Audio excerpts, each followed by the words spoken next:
All right, welcome to Lou's Homework Time. Again, this is focusing on CIS 132, networking, router on a stick. So this is part 2, where we did the VLANs, we created them, now we can't route between the machines, so we're going to create a router on a stick to be able to route between the two. All right, so here's all the configs. So this is the configs from the previous lab. So there we go. And we're basically adding a couple additional ones for the router. All right. So let's go ahead and start with getting the router up to par, and then let's add the router to the mix. So in the lab, you may already have it. So I'm just going to continue from my assignment. So if you are using the create the VLAN lab, you can just use the same packet tracer and save it as a different file. So we're going to go from here to G02. That's important. To G02. That's very important. All right, so let's go ahead and dive into the configs, quick overview of them, and then we will start configuring it. All right, so let's slide this back and let's go through the configs real quick. All right, so we should have already done step 1 and 2 and part of 3 in the previous class. So here's the IP addresses that we came up in the classroom. Here's our new IP addresses we came up in this week's class, talking about this assignment. All right, so here I just put the IP addresses of the machine, so this way we know what they're going to be. And then here, we previously should have done all this right here, all the way through to all the way down pretty much. So we should have already created our VLANs for 1, 2 on switch 1 and switch 2. And then on 10 and 11, we should have done that too.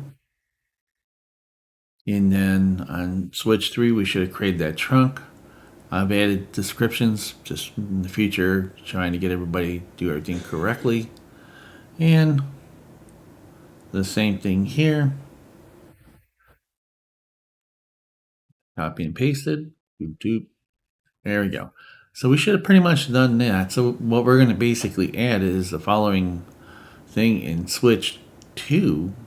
We're going to add this, which is basically adding that trunk mode, because if we don't add the trunk on that port, the router's not going to be able to see that data because it's going to be in VLAN 1 by default, remember?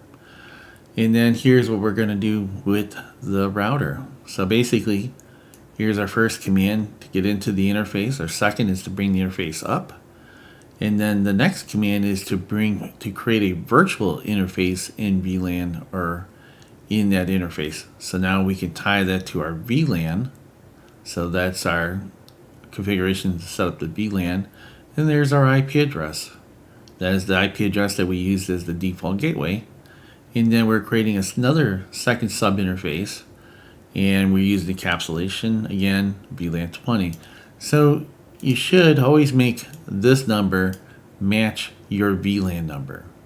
So if you're doing VLAN 10, you should do whatever interface point the VLAN. So it's easier to troubleshoot. See, same thing here. VLAN 20, I made the sub interface 20. So it's a good way of doing it. And then again, our IP address schemes, where did I get that from? Up here. Here was our PCs, our mask. And there's our IP. So there's how I came up with the mask for these things. Boom. We did a 16. So we're doing a class B. We took a class A, made a class C.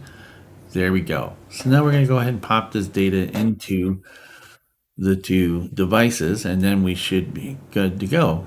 We'll also need to update these 4 PCs, and these other 4 we need to put a gateway in, because we didn't do that in the first lab because we didn't have a router. So we'll go ahead and do that. I will demonstrate how to do one, and then I'm just going to let you guys do the rest, because you don't need to watch a video of me doing it multiple times. I guess going to the right place. Boom. There we go. So our first PC, we made that 1, and now we made that 10. There we go. And then here, again, we're going to go in here and make this 10.10.0.2 with a 255.255.255.0. Remember, we have to make the change to the mask. And then we're going to go with the default gateway. Boom. All right. So I'm going to go ahead and work on that in a moment.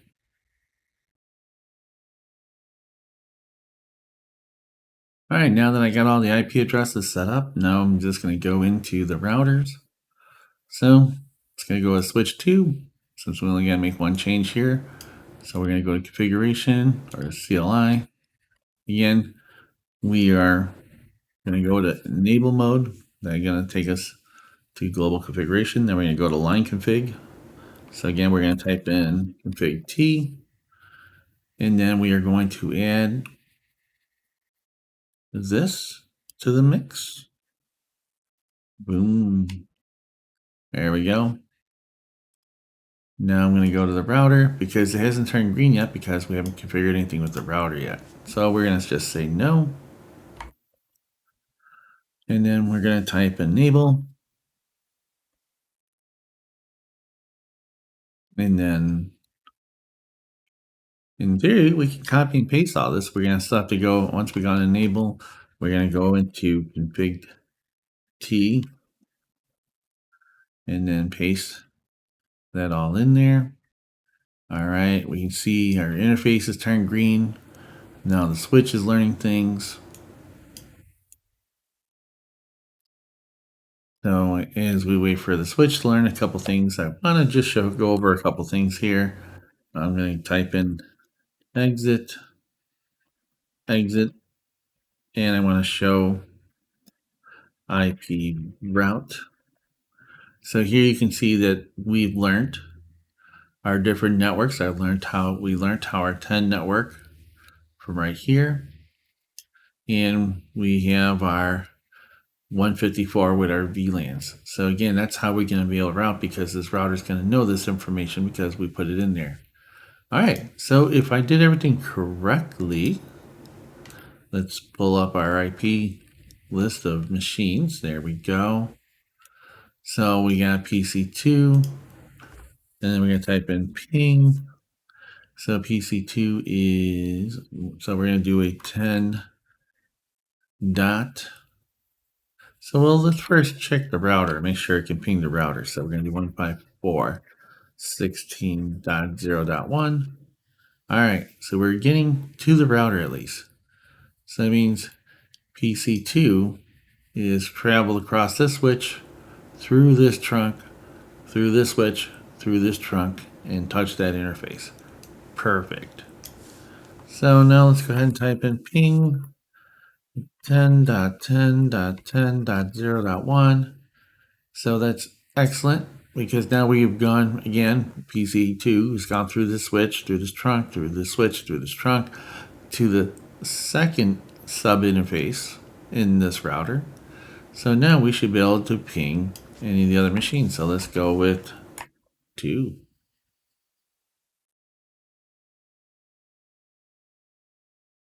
All right, there we go. Again, it's a norm for a packet trace to drop a packet once in a while. So like I'm up arrowing, just doing it again, just to show that it's all 4 pings are going to work.